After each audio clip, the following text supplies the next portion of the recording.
Fourth quarter now underway. This is the first game of your Thursday triple header. This is Makati City Manila Kingpin going up against PASIG City. Quarter scoring on your screens. PASIG City really challenged Makati in that third period. Well, PASIG City took order in the third quarter, outscoring them 7 points. But still, because of the first half, Makati still well in range to keep this game close. And you know what coaches always say, basta dikit sa dulo, may pag-aasa manalo sa dulo. So let's see if they can keep that up. And that's one thing that Makati has failed to do so in this 14-game losing streak, as Tyrone Chan gets the bounce on that three-pointer wide open from straight away. First three-pointer of the game on that friendly bounce. It's an open shot, and if you get open, you might as well shoot it. Pableo will not be shy. Rebound tap to Tamayo. Lucero will slow things down para sa PASIG. Double high screen. Turnover though by Deo. Sario, no numbers, pulls up.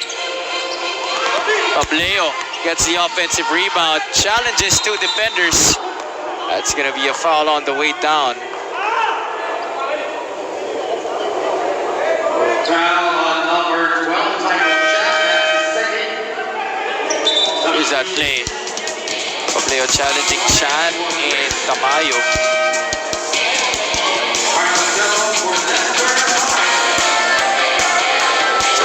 Quite a hard fall, but he was able to break it with his hand. Although I'm not so sure about the impact going down. It looks to be okay though, as he's now on his feet.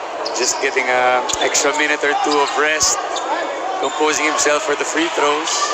Experience lang, ano? Experience lang. Kunwari lang, ayan, stretching pa rin yan. Pero mamaya, re-rebound, tapos puput back, tapos mag-flex pa bigla. So, you might even see a slam. Who knows? You never know.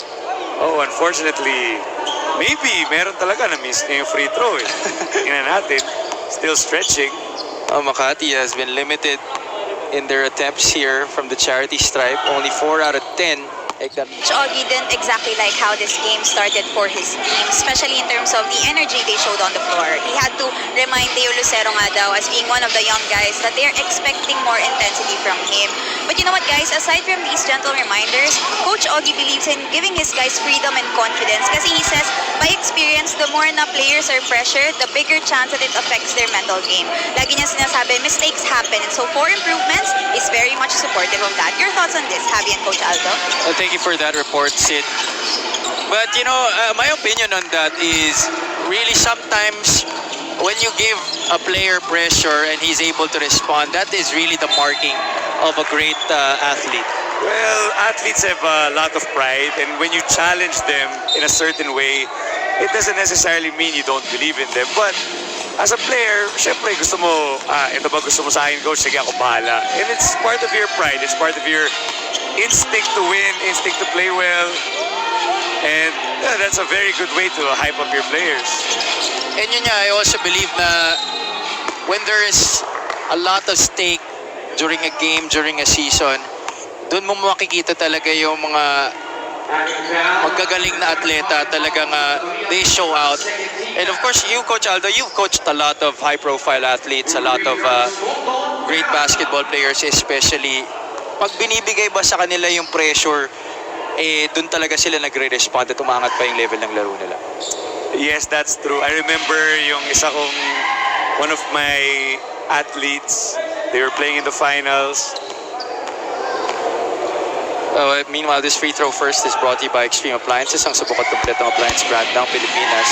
So they were playing in the finals, and there was one shot he could have taken that wouldn't have forced overtime, and they lost in overtime. Then he messaged me like, oh, I should have took that shot.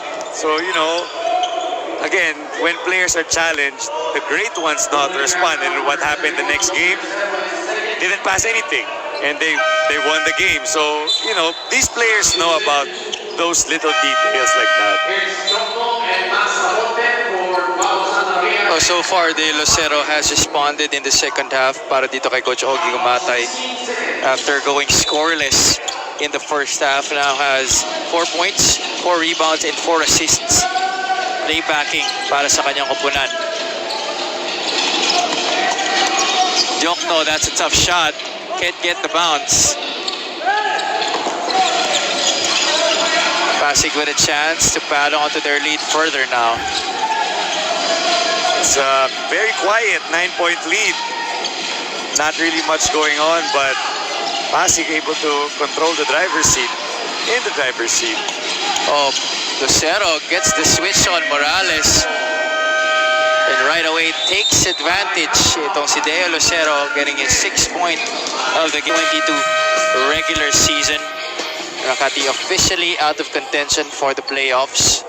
But their next 3 games, they could play spoiler to these 3 teams that are trying to jostle for position in terms of seeding sa kanilang mga respective divisions.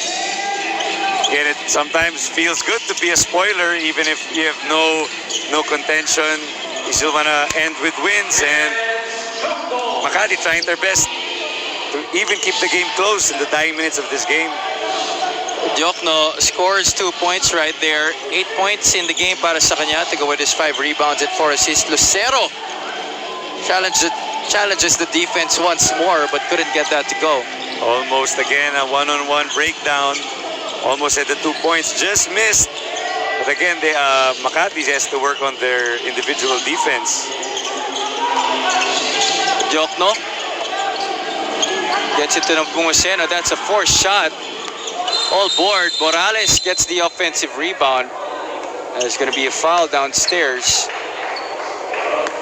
against Pasig City. A forced 3 there. Way off. Substitution, Jason Milano for Tyrone Chan. For LASTIMOSA for Dopi Lucero. Milano and Lastimosa will check back in for Lucero and Tyrone Chan. Joining Tonton Peralta, Ryan Costello, and Robbie Manalang para sa Pasig City. Nepomuceno gets inside and gets the deuce. Good strong move. Went up, just jumped as high as he could to avoid the block. Soft touch. Makati meanwhile has Diokno, Samonte, Pableo, Morales, and Nepomuceno. Good recovery on that possession. I thought he was going to get beat, but didn't give up on the play and got that block. Yeah, we were talking about individual defense for Makati. It has been up and down in this game.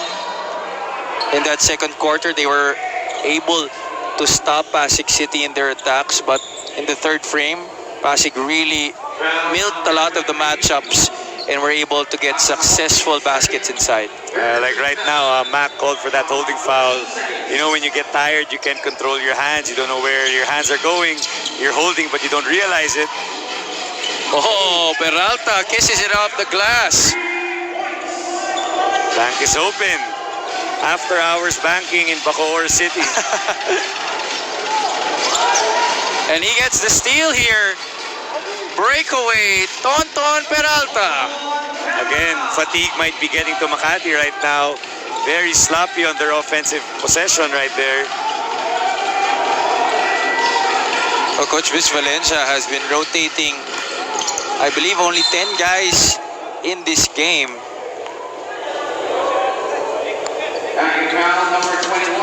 And the veteran squad in Pasig City starting to pull away. There's that shot from straight away galing dito kay Tonton Peralta, and the steal and the finish on the fast break. 5-point swing courtesy of Tonton Peralta. Well, here's Pasig City knowing that they're the superior team compared to Makati, putting a hold on this game in the closing minutes. Diokno, perfect on that trip to the line. Just a 10-point lead here ang inahabol ng Makati Manila Kingpin almost midway through this final period. Still, if you can get it down to 5 in under 2 minutes, still have a chance to compete in this ball game. Milano blocked upstairs. Oh, foul given up by Costello. Oh, referees think there was more than just... That could be an unsportsmanlike foul. There looked to have been no play on the ball. Our referees will now review. And this could be big for Makati because 2 free throws plus ball possession could mean a 4-point or a 5-point run in a singular possession para sa kanila. There's that hit by Costello. Well, I'm surprised with that. I'm pretty surprised with that goal. PASIG City's number 4, Ryan Costello, that's his third personal. Well, actually, our referees have been pretty consistent with that kind of call in this season. As long as there is no play on the basketball, even if the intent is not to hurt, they will not hesitate to call the unsportsmanlike foul. Well, on that play, I just think that it, pag yung ibang player mas matangkad tas ikaw maliit, parang yung angulo nung reach mo parang above the shoulder kasi alam mo yun, di mo abot. I think that's how it looked like. But nonetheless, not much complaint anyway, so we'll just play on. Missed the free throw, so no harm, no foul. Let's see if Makati can convert here. Jokno only a 61.9% free throw shooter. That is good for number 2 on the team. Samonte gets it, gets Jokno short. A wasted opportunity right there for the white shirts. Oh, Makati having their looks, but defense just bugged that enough for him to force it. Lastimosa, he has 17 points in this game. Oh, that's going to be a walk against CARLO. It's still surprising to see in any league professionals still get called for the traveling infraction of a dribble.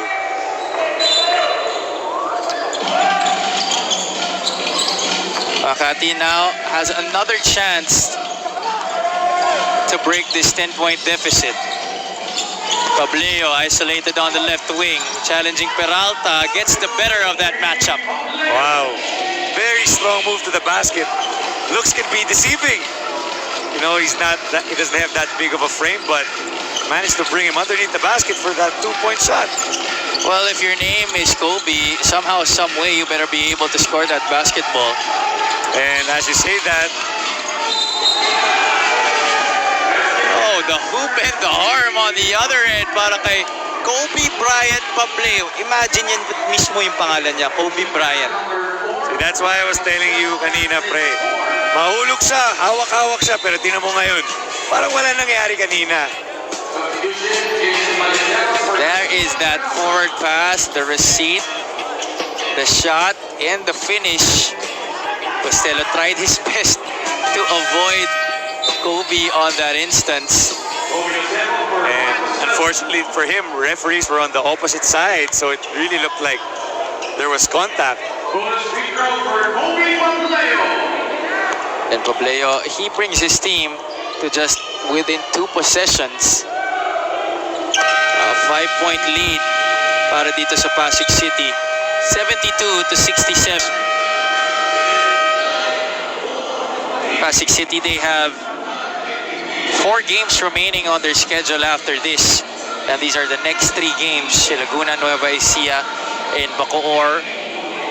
All very tough matchups still para sa kanila as they try to hold their position in the number 3 spot of the Northern Division. Well, let's see if Makati has anything to say about that. Again, wanting to play the role of spoiler tonight. Right now, keeping themselves in the game. 5-point from a 10-point lead, a 5-0 run from Makati. Now just down 5. A loss here by Pasig City will put them into a tie with San Juan in the 3rd spot. Bataan is just close at 10-7. So this could mean heavy implications in terms of the home court advantage Norte. Lastimosa of that single-double short on the 3-point try. Good play there by Pasig. Just short by CARLO. Sometimes you can be too open and not make the shot. Pableo feeling it and drains that jumper. Kobe Pableo is loving it. Well, that's more of a Kobe move right there. Face up, pull up. All the confidence in the world after scoring, after having a 5-0 run by himself. Now a 7-0 run by himself. Ballesteros has checked into the game and right away gets hold of the leather. No recourse by Max Samonte, but the foul. Here's that play on the previous hit for Makati. So there's that Kobe Bryant-like pull-up right there. Rest in peace to Kobe. Man is living up to his name. Ballesteros muffs the first attempt. Jason Ballesteros only 60% from the charity stripe this season. Not really his cup of tea. Of course, Jason, a member of the first iteration of the Gilas Pilipinas squad, along with guys like Mark Baroca, JR Kawaling, the likes. Split at the line para sa kanya. Pableo once again isolated on the left side.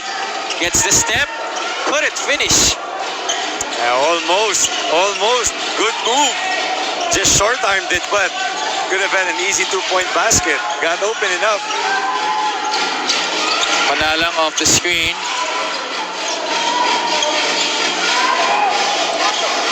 Oh, that's tapped away. Steal completed by Makati. Down by just 4.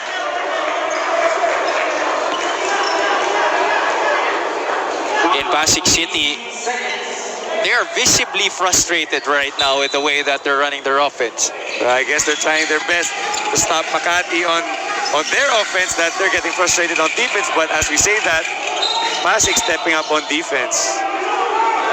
Oh, there's going to be a foul away from play here on the other side of the court. It looks to be against John Nepomuceno. Pableo here slow to get up after that try at the hoop. Asking to be subbed out right now, Kobe.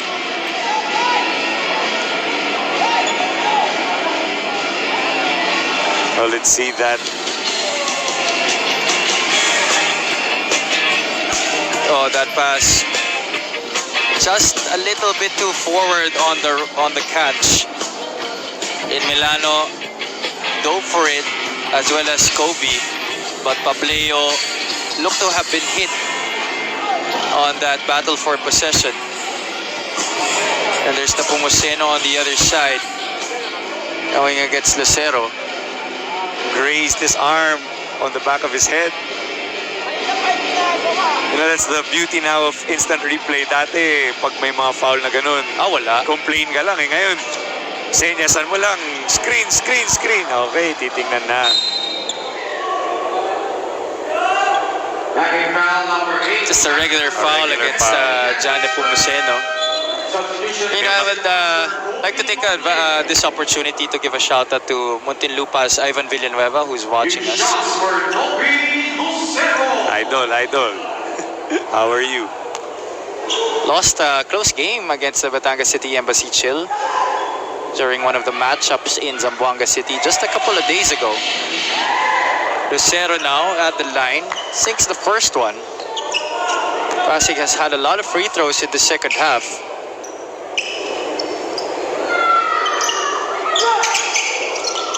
A split at the line for Noby Lucero. Door is still open for Makati. Just 5 points with still 2 minutes left to play. A lot can happen in 5 minutes. Jokno will challenge the defense and gets the layup to go against Jokno. 12 points in the game as we head into the final 2 minutes. Oh, Hart overheight right there, just attacking the basket. Doesn't care who was in front of him. Just going hard, going strong, and netting 2 points over the biggest guy on the floor. Jason Ballesteros is over 6'8". Lastimosa couldn't get the three-pointer to go. Makati on the counter. Nepomuceno, can he finish? Oh, just a tad short. Just enough defense by CARLO to bother the shot. Didn't hit him on the undercut. Almost. Yung mga sobrang good defense by CARLO on that fast break. Here he is now with possession of the basketball. Gets the roadblock from Jason. De La Paz switches on him. Crossover. Lastimosa decides to pass, pero maubusan na siya ng oras dito. Substitution, Kobe No surprise, Carlo was looking to pass on that possession. Maybe he saw something we didn't on that possession, but let's see if Makati can draw something up to tie the ball game or cut it the lead to 1. Our coach Bis Valencia will take this chance to get a ceasefire here as his team only down by 3 points. Hence Jokno right here challenging Jason Ballesteros. This epic move of the game in partnership with OKBet own the win. That's exactly what he did against the 6'8" beach basketball still remaining. Makati with possession here. Obi Pableo back in the game. Jokno for 3 and he ties the game. Oh, you know what they say, big time players make big time plays. And now Makati, anyone can be a big player. Biggest lead was 11 in this quarter, if I'm not mistaken. And now it's a tie ball game. Milano, blocked by Morales. Lucero tries to save it to Manalang, but that ball sails out of bounds. Well, right now, Makati celebrating, and rightly so. They were able to get a good stop and potentially might be able to steal this game on this possession. 41.4 seconds remaining. And as the legendary Joe Cantada would like to say, an eternity of basketball still left here. We are deadlocked at 74 apiece. Character building time for both teams. One team looking to know how to finish in the closing, and one team looking to know how to get stops in the closing seconds of the game. Pableo, up and under, beautiful move from Kobe Pableo. He was so confident in his moves. He did not hesitate whatsoever at that play, at that possession. Attack his defender, drop step, didn't travel, up and under for 2. And we will stay on here. Let's look at that once again. Kobe Pableo against 2 defenders, both of them tall. Matchup in the second game. Both teams with 1 timeout remaining. 28 seconds ang nalalabi. Let's see what PASIG has. Again, character building time. Let's see if they can convert on this possession. Manalang steps back. That 3-pointer is short. That ball looked to have been off of Ryan Costello. Oh, good defensive stop. Tough shot by Manalang, but credit the defense. That's the only shot they gave him. Oh, we've been talking about Makati's individual defense throughout this game, Aldo, but in this possession, they really held the fort. But they didn't. Well, on the end of PASIG, they settled for that 3, and the one defending him was a longer defender and bothered that shot enough. Just A tactical substitution here. Costello will come in for Jason Ballesteros rather. So no more shot clock here para sa Makati. They have Samonte, Jokno, Nepomuceno, Pableo, and Kako Morales. A steal! Peralta with the finish, and the game is tied. No timeouts for Makati. Jokno. Steps on the sideline. there's, PASIG, they still have a timeout here. there's that character building we were talking about. One team trying to finish the game and the other team trying to catch up and get stops. PASIG City will call their last timeout of the game. Here is what happened on the previous sequence. The steal by Robbie Manalang, getting it to Peralta unmolested at the ring. Ties the game at 76. And they force a stop on the ensuing possession by Makati. Again, good defense, very composed PASIG team right there. Game this season was in their first match against the Mindoro Tamaraos. That happened in Batangas City last May 17. That was a 4-point win, 82-78. PASIG, they have a chance to take this game. 6 seconds remaining. Manalang with the ball. Gets the step. Nepomuceno. Manalang. Dipsy-do. Pableo, baseball pass. Gets Jokto, blocked by Milano. And that is the game. And again, individual defense, breakdown on individual defense led to that 2-point layup. And defense on the other end to stop that potentially overtime sending 2-point shot. That was an excellent pitch by Pableo. And definitely a lot of time left. But here is that final play by Robbie Manalang. Got the step on Nepomuceno. Hung in the air, double clutch, kisses it off the glass. So good, you have to see it twice. Robbie Manalang getting victory number 6, the 6th straight para sa Pasig City sa ating torneo. And good defense there, a clean block. Knowing there was no more time, no more. This guy, Carlo Lastimosa, carried Pasig throughout this game. He had 17 points. This player of the game brought to you by OKBet, the official partner of the Mpbl with OKBet. Owned the win. 2 rebounds, 2 assists